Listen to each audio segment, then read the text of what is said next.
La segunda carta, la segunda lectura, mejor dicho, que es la carta de San Pablo a los Gálatas, comienza diciendo: cuando se cumplió el tiempo, envió Dios a su Hijo nacido de una mujer. En la plenitud de los tiempos llegó Jesucristo. Fijémonos que Jesús ha sido el esperado de los pueblos. Jesús en el Evangelio dice: muchos murieron queriendo ver lo que vosotros habéis visto y no lo vieron. Aquel anciano Simeón pudo tener la gracia de poder cantar el Nunc Dimittis, es decir, ahora Señor, que ya he visto al que todos estábamos esperando, puedo morir en paz porque he tenido la gracia de ver al deseado de los tiempos, a Jesucristo. Sí, y la historia la hemos fechado antes de Jesucristo y después de Jesucristo.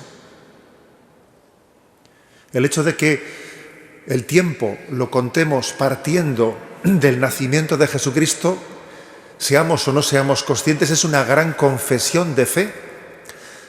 Cada vez que escribimos una carta y la fechamos 1 de enero del 2016, cada vez que pasamos una página del calendario, cada vez que, sin darnos cuenta, estamos ante una confesión de fe. Jesucristo es el centro de la historia. En Él está la plenitud del tiempo. La plenitud no es que un tiempo de la historia sea mejor que el otro, no es eso. No es que un tiempo concreto sea mejor que el otro, es que es la llegada de Dios la que le hace a ese momento, le hace momento culminante de la historia. No es que haya una época que haya sido mejor que la otra, no tenemos que añorar otros tiempos, ni siquiera otros lugares, ni otras circunstancias.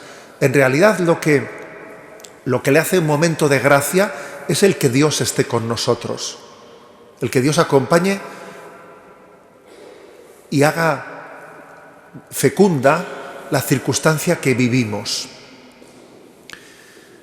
No sé si conocéis la anécdota que tuvo lugar cuando el hombre llegó por primera vez a la Luna, en aquellos años que era la década de los 60, en aquellos años de los 60 y los 70, eran los momentos en los que también Estados Unidos vivía pues lo que en gran parte vivimos en este momento en Europa, ¿no?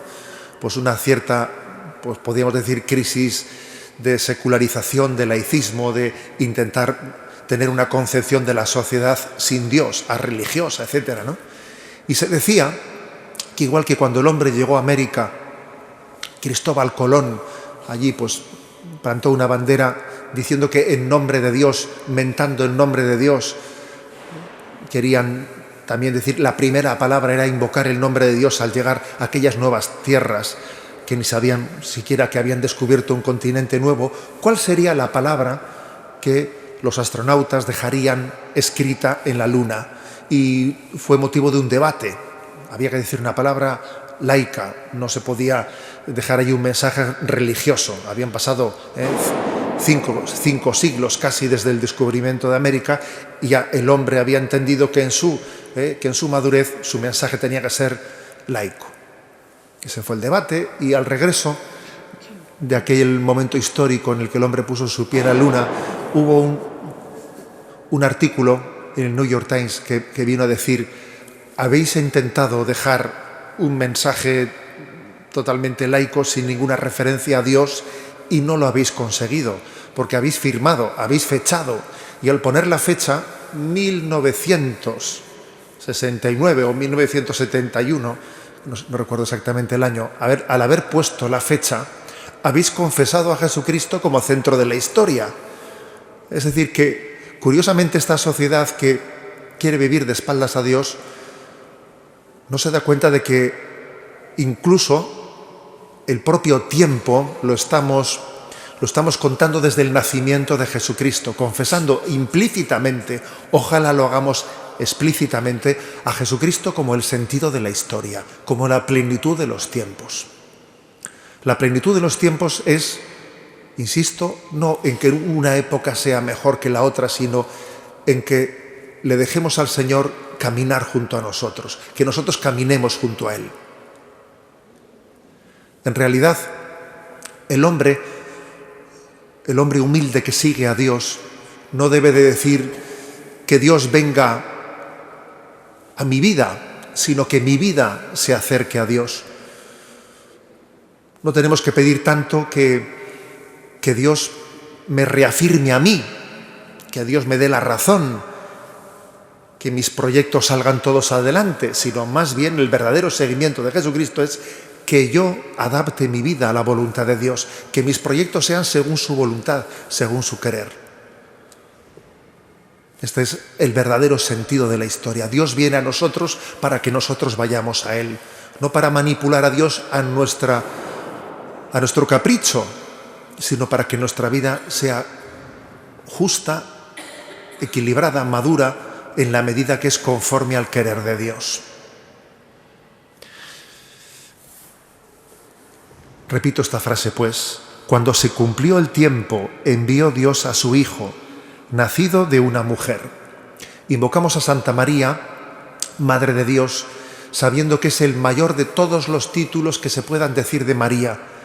Todo el resto de las advocaciones y de los títulos marianos, decir de María que es intercesora, medianera de todas las gracias, que es inmaculada, asunta a los cielos, todo el resto de las invocaciones que podamos decir de María son una consecuencia, se derivan de su ser Madre de Dios.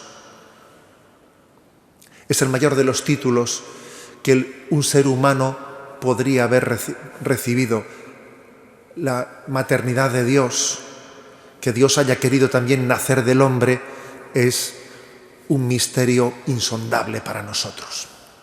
Santa María, Madre de Dios, esa es la advocación a la que nos encomendamos en este año, pidiendo el don de la paz. Sabéis que el día 1 de enero, tradicionalmente la Iglesia ora especialmente por la paz, y así el Santo Padre, pues en esta mañana ha dirigido esa bendición y ha dicho una cosa con la cual quiero concluir, que me parece muy interesante. Ha dicho: no solo la guerra es enemiga de la paz, sino también es la indiferencia. La indiferencia puede ser tan violenta como la guerra. Es bueno que tengamos en cuenta este principio que el Santo Padre ha afirmado esta mañana, en este día, la jornada de oración por la paz. No solo la guerra es lo contrario de la paz, la indiferencia también es verdaderamente violenta. Pedimos al Señor un corazón pacífico, pero no indolente, no indiferente, sino un corazón entusiasmado, un corazón que desea el bien, que desea la verdad, que tiene esperanza, que busca la plenitud en Jesucristo.